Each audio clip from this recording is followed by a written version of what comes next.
Welcome to the Darren Well podcast with Rita Mercer.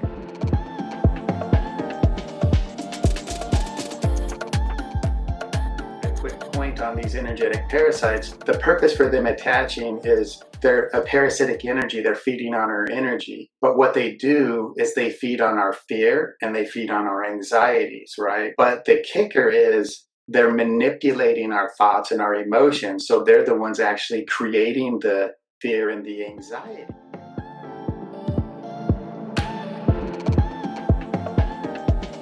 Hello, guys. Welcome back to the Darren Well podcast. Today, my guest is Herman Petrick. He grew up with a strong Christian foundation, and currently he lives in New Zealand. He's an internationally renowned energy healer and spiritual guide. He has over a decade of experience in holistic wellness and transformation. Herman specializes in clearing energy attachments, addressing issues like sleep disturbances, anxiety, depression, and negative energy attachments. I'm excited for you guys to hear him share more about new ways to let go of fearful attachments, relationship attachments, energy attachments, so we can go deeper and learn to heal and connect with our true self. So again, thank you so much, Herman, for joining the Darren Well podcast. Welcome, welcome. Thank you for having me. I appreciate it. I'm excited about today's show. Awesome. Thank you. So before we jump in, I love for guests to always share a little bit about their why, because I think it's a beautiful tie into the conversation. So you don't have to give like the 20-hour sermon of, of your why, but share a little bit what got you started, what got you curious about doing the work of clearing energy. Well, for me, the why is more of it's a life purpose. So this work that I'm doing is exactly why I'm here on this earth. And it took me years to figure that out. I was in my early 40s and I had a friend that lived in this house that had all kinds of crazy energies. It was tormenting her every night. I went for a visit and she mentioned what was happening and something instinctively just came to me. And, I walked around the house and told whatever was there it needed to leave. I didn't really share this with her. And then a few weeks later, I was talking to her on the phone and asked her about it. And she said, it's really weird. Ever since you left, I haven't had any issues. And that's when I realized that it worked and it was so easy and it was effortless. And then of course, I didn't have a background in any of that stuff. I mean, I did grow up going, to church through like a non-denominational Christian church. And so I had a foundation of, what different energies are, but not much. So then I started just studying a little bit, read a few books about different things. And what really resonated with me was how these energies can attach to people, possess them, so to speak. There's a lot of fear around it, and I had zero fear. And I've always been someone that likes to help people, if you will. And so it just felt good to be able to know that, hey, I can help people with this. And I needed to, test it out on a few friends. And I was talking to some friends here in New Zealand. And, I said, I'm pretty sure I can help people with sleeping issues. And they actually called me a crazy yank because they thought I was insane. I said, well, let me test it. I'm sure you know someone that struggles with their sleep. I can help. They said, yeah, our daughter, she's 24 years old. She lives in Perth, Australia. She's been having nightmares since she's 14. We've taken her to several doctors. They can't figure it out. She sleepwalks. She only gets about 3 to 5 hours night sleep. I said, okay, I don't need any more details. The only thing I need from you is not to talk to her about it because I don't want you to come back and say it's a placebo effect. I just want you to see the difference. And so I did the work.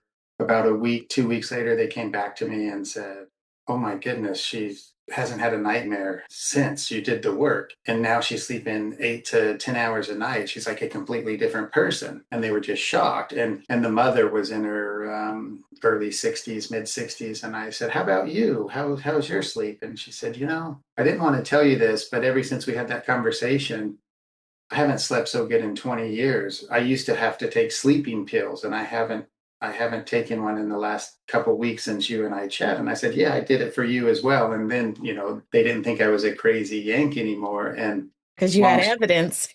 Yeah. Long story short, they mentioned something to some friends and these friends had like this 5-year-old boy, same issue, lots of fear ever since he was 2, nightmares every night, wouldn't sleep in his own room, wouldn't even walk down the hall by himself because he had a lot of fear. And they called me and I said, yeah, I'll fix it. And then they didn't quite understand. I tried to explain it. And they thought it was weird, but they were desperate. I did the work, and then 2 days later they were like, what did you do? We have our boy back. He sleeps through the Mm, night. He's not afraid. And so they started telling a bunch of friends, and I had all these parents calling me saying, hey, our kids, our kids, our kids. And so I that's where it created started. yeah, so I created a website, and here I am. And now my reach is, I work with people all over the world because it's all done remotely. And I don't just work with little kids. It's mostly, adults or whole families. It just came with such ease that I realized this is what I meant to be doing, because it felt so good to help, these people with their problems. And then it didn't come with an instruction manual. So everything that I was doing was just really out of just kind of like instinct, working. Intuitively. And so, yeah, it was all intuitive. And even when I'm working on the person, I send healing as part of it. And it's all intuitive for what the person needs. And it's just a matter of me simply connecting my energy to that person's energy, and using the power of my intention to make it happen. I'm not doing Wow. anything too special. I'm just connecting and making it happen. And that's how I know that it's something that's meant to be.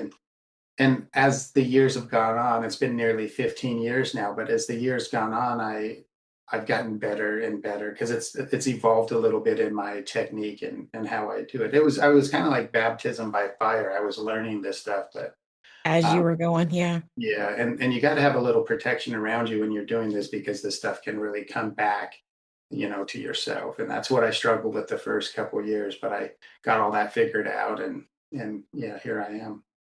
Good, good. Yeah, you definitely have to guard your heart and guard your spirit too and your soul, Mm. doing that kind of work. I love what you said when you started talking about the zero fear and how that inspired you to kind of support the people that you were connecting with. And so, can you define what energy is? Because I think for me, when I think of growing up in a Christian like family setting and all these years, and it's like energy is almost like taboo and talking about it, but it actually it shows up in relationships. It shows up in in definitely attachments. It also shows up in mood, like anxiety, depression, as you said, sleep. So what is energy? Can we boil that down before we jump in? Yeah, that's a really tough question, because people are like, well, energy. Everyone knows what energy is, but if you ask them, they have no clue what energy is. In simple terms, energy is everything. Everything is energy. We're an energy. All the stuff around us is energy. Everything is based on energy. That's kind of a scientific thing, and a lot of times you can't see the energy, but think about it. When you turn on your light switch at home, you don't see the electric current flowing. It just shows up when you flip the switch. So, it's instantaneous. So everything is energy. And I like to break it down quite simply. We have, what we call our soul. We're going to say that's our energy. Okay. So our energy is to us is an organic energy. That's who we are. Everything around us is energy. Anything that from the outside of us that connects with us or attaches to us, we're going to say is an inorganic energy. We're going to call it an inorganic being. And so, anytime we have something that's not part of us attached to us, that's to me is an outside energy. Now, I've looked at different religions. Of course, growing up in the Christian church, the Bible talks about demonic energy. And there's several different types, and there's several different levels. Then you have, other religions that call them different things. But if you look at almost every religion, there's always a nemesis. To the Christians, it's the demon. To the Muslim, it's the jinn. And so they're always this force, this invisible force that's doing something to affect the follower of that religion.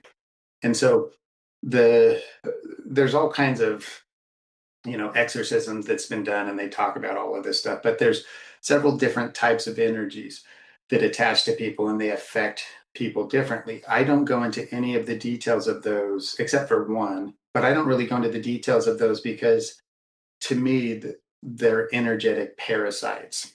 So let's say you have a mosquito on your back, and I swipe it off your back.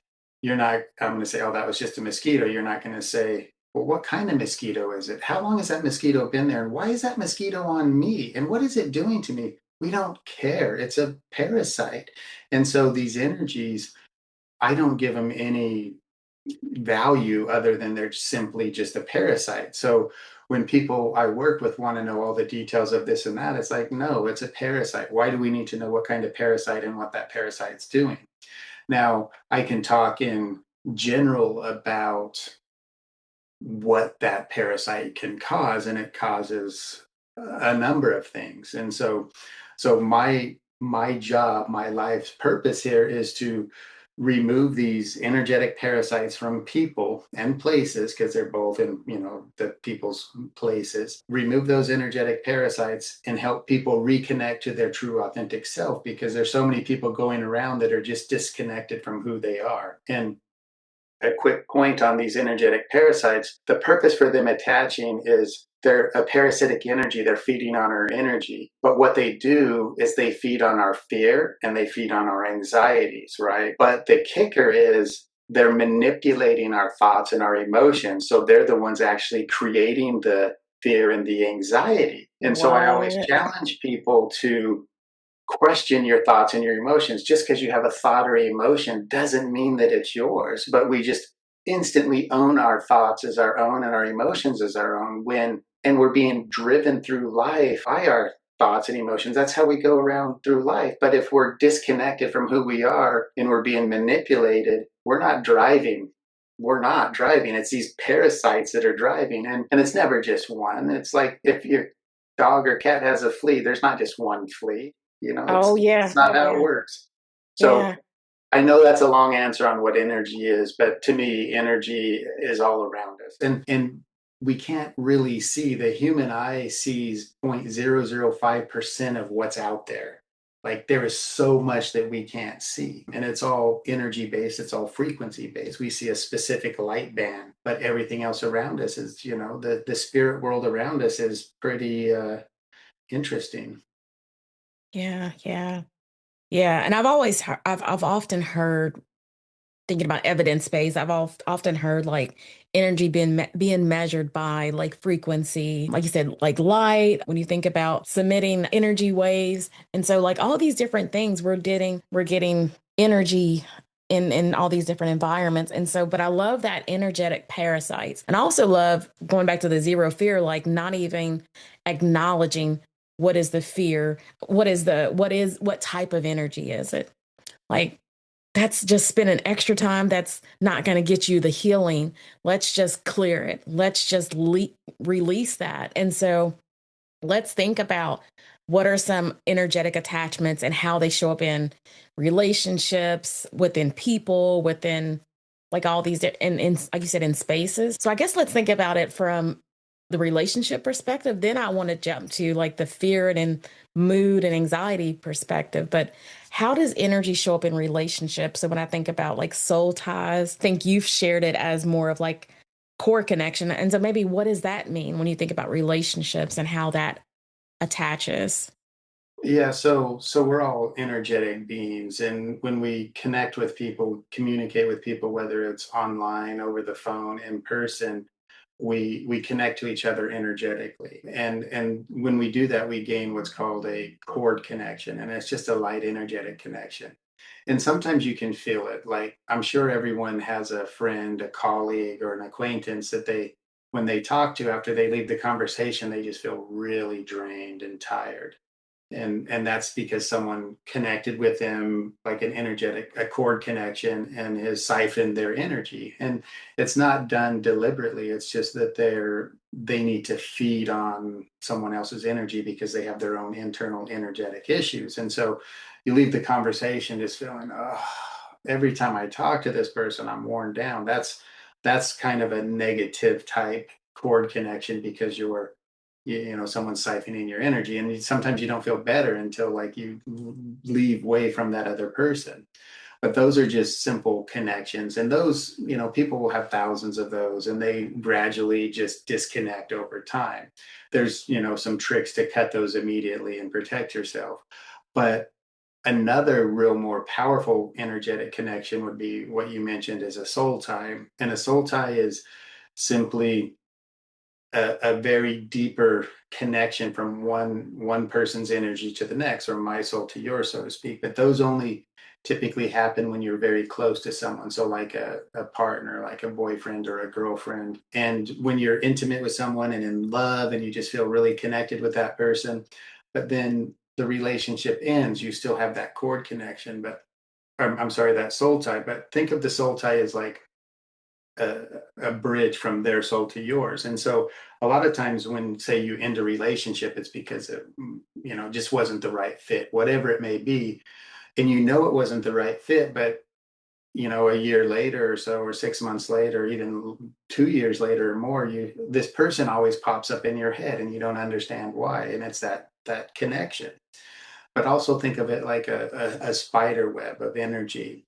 And so your connection with them, if they're in a very toxic environment and they're picking up all these nasty energetic parasites, that parasite can go across that web right over to you. So you're picking up some of the negativity that person, your ex partner, is has been dealing with. It can kind of flow to you just that easy. And so when you think about it from childhood, you're in high school and you have a boyfriend or a girlfriend, and then you're in college or an adult. How many, partners do people have? Sometimes it's, one, two, three, or even more. And so, you're walking around with all these past connections that are really bogging down your energy. And and so it's important to cut those connections, the cord connections and the soul ties. And that's just something that it's important to do. And most people don't even never heard those terms before. You might have heard soul tie before, but what is it? Really, what is a soul tie? And so we just don't know. And there's several ways to do it. You can go to YouTube and how to cut soul ties, and there'll be 100 different ways to do it, and they're probably mostly right. It all starts with the power of our intention, setting our intent to do something, and we're going to do it.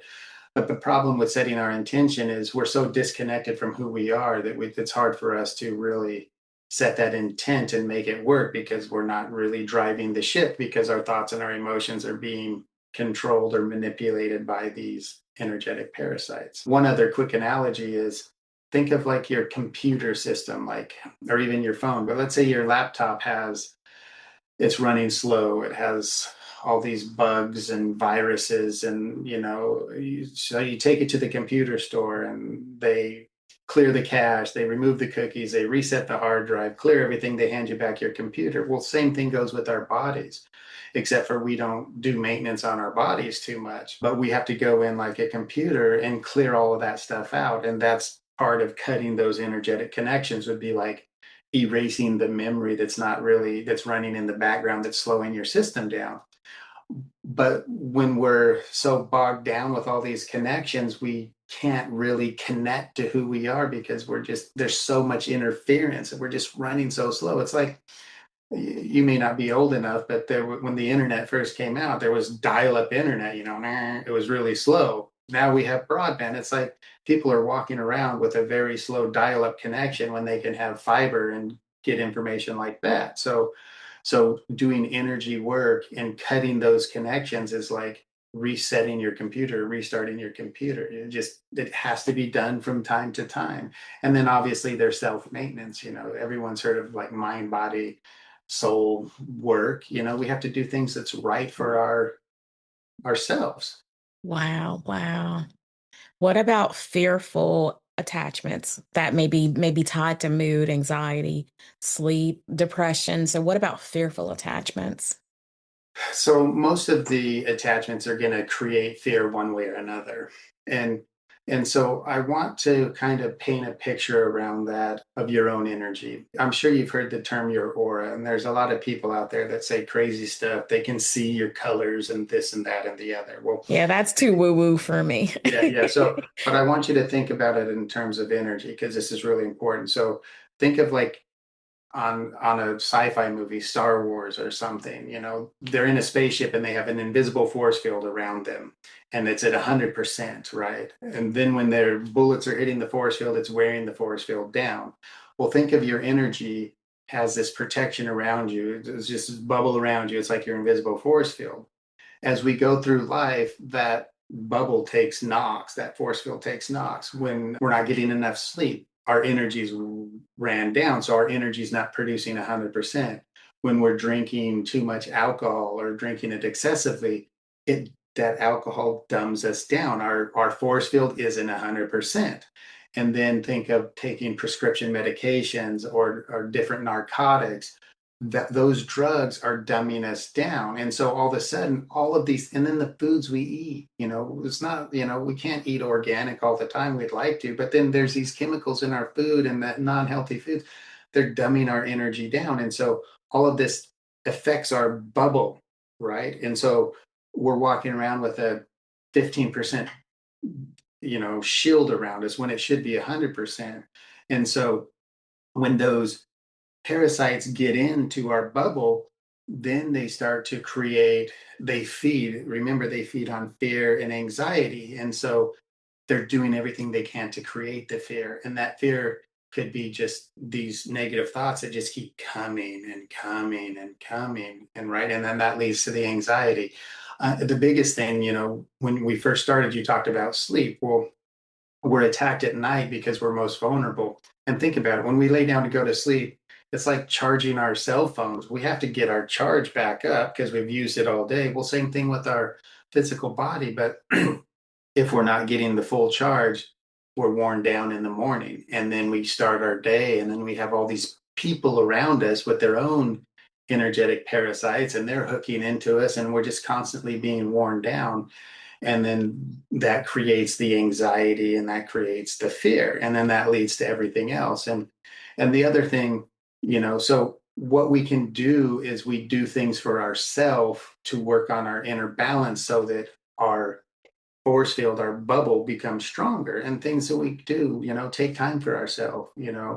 I like to sit in silence. People like to pray. It's like, do things that you like, but so many times in life we're too busy. I work with a lot of clients that it's like you have to slow down and you have to take time for yourself, and they're like, I'm too busy. It's like, if you can't take 10 minutes for your day out of your day, your priorities are wrong, because it's about your well-being. And so, and part of the problem is we're so busy helping everyone else, we can't help ourselves.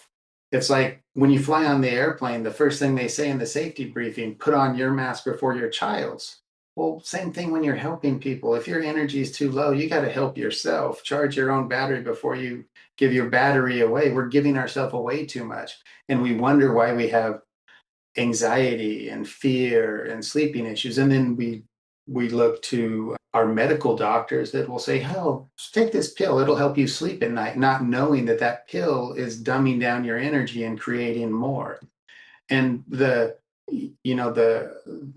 what I've seen over the years, I keep a spreadsheet, and I kind of pay attention, and I can tell, let's say I do work for a family, and I keep a list of their names and I check on them, during the week. After a week or two, I'll have a follow-up call, and I'll always ask the mother, like, is so-and-so on medication? And they're like, yeah, how did you know that? Because I can see the energy keeps attaching to the person that keeps taking the medications. It's that blatant obvious. I didn't know this when I started this, but this is some of the dots that I connected. So a lot of times we're trying to mask a problem with a anti-anxiety pill or a antidepressant, or a sleeping pills are probably one of the worst. And then what are the side effects that they talk about on these pills? Is suicidal thoughts. Well, where is this thought coming from? Is it coming from you? No, it's coming from the energetic parasite that's attaching to you because you're dumbing yourself down and letting these things in through dumbing down of your energy, when we should be really working on our energy and building our energy up. We're masking, we're putting a band-aid on a big gash that doesn't cover it. And That's so good. No, that's no, what I that's think. good. That's good to think about, like, what's the source? Because I think sometimes you're many times, not even just sometimes, I think many times the medication or the medical field, it's literally set up to make people a recurring client. Well, It's it's it's about it, money. It's it's about about money. money, putting Let's keep band-aids you on alive. it. Let's keep you alive, but keep you not so well. Mm, yeah, yeah. But I love your work that you do to get to the source quickly. And so I Mm. love that. As we start to wrap up, what are some ways, either mindset strategies or practical ways that people can try to start this process of resolving and letting go of these unwanted energies, negative attachments? So, I mean, like, what are some ways that people can get started just to just to get started? Well, I think it really starts with working on yourself and taking time for yourself. And the best way to do that is take time for yourself. I like to have people pay attention to their thoughts and emotions.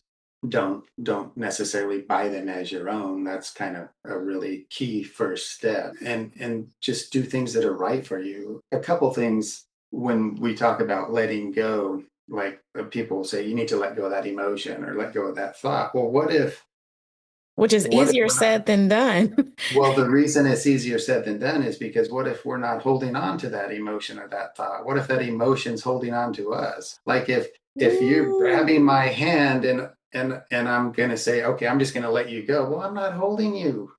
This is the hand holding. This is the emotion holding on to me. So it's that more of a parasite, energetic yeah, parasite. yeah. So we can't just let it go because it's something that's attached or gripped onto us. So we have to command it to go or set our intention to command it to go. And that has to come from a place of power.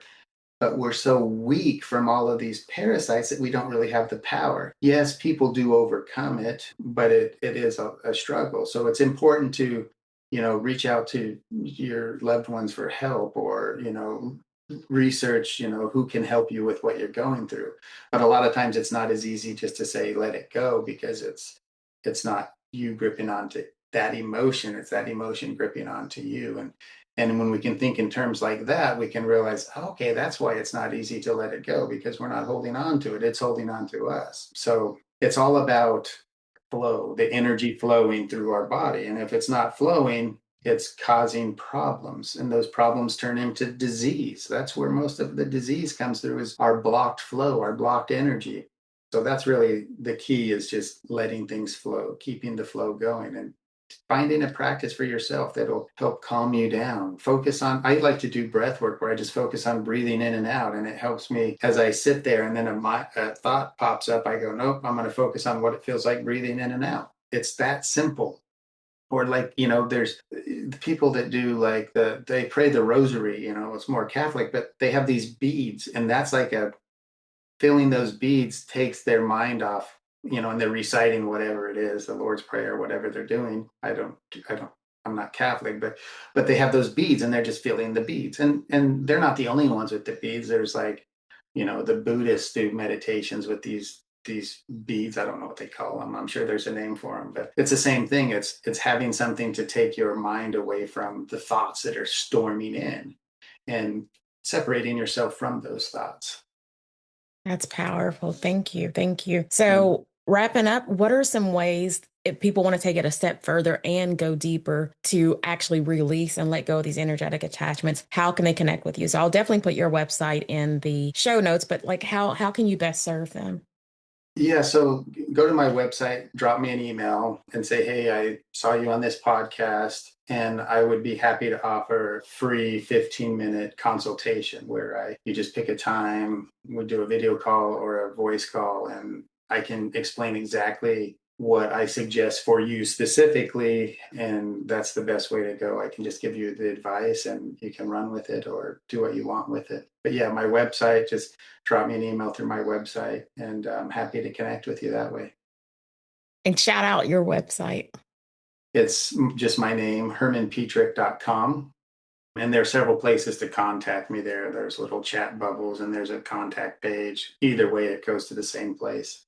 Sweet. Awesome. Awesome. I love our conversation today of letting go fear, letting go of energetic attachments in our spaces, in our relationships, in our body, in our mind, in our spirit. Like I am so excited about for listeners to hear this and to actually take some action on it. And so I'm so grateful for our talk today. Thank you so much, Herman. Yeah, thank you for having me. I appreciate it. I really enjoyed it. Absolutely. And I would love for you to come back. I feel like we're literally just scratching the surface of all these different pieces, but I think it's great to kind of peak the awareness, get that going so you can start to take action. Like you can't change something if you're not aware of it. And so, Yeah, yeah, for yeah, for sure. sure. Yeah, All right. Well, I know you're in New Zealand, so it's technically you're a little bit ahead of us. You can be our future brother. yeah. I'm headed back to bed is what my future holds right now.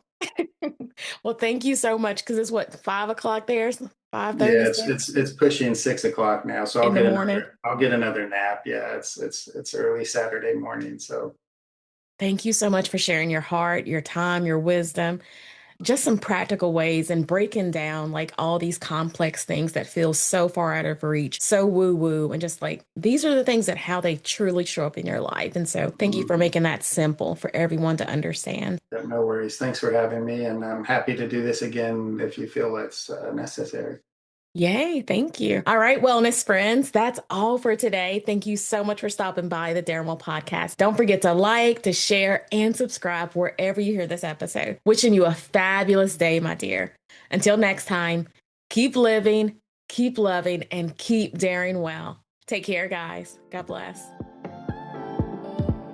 Thank you so much for joining me on today's episode of the Daring Well podcast.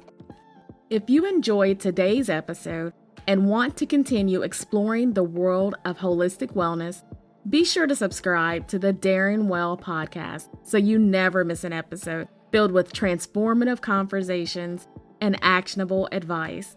Thank you again for being part of the Daring Well podcast community. Together, let's dare to live well in mind, body, and spirit.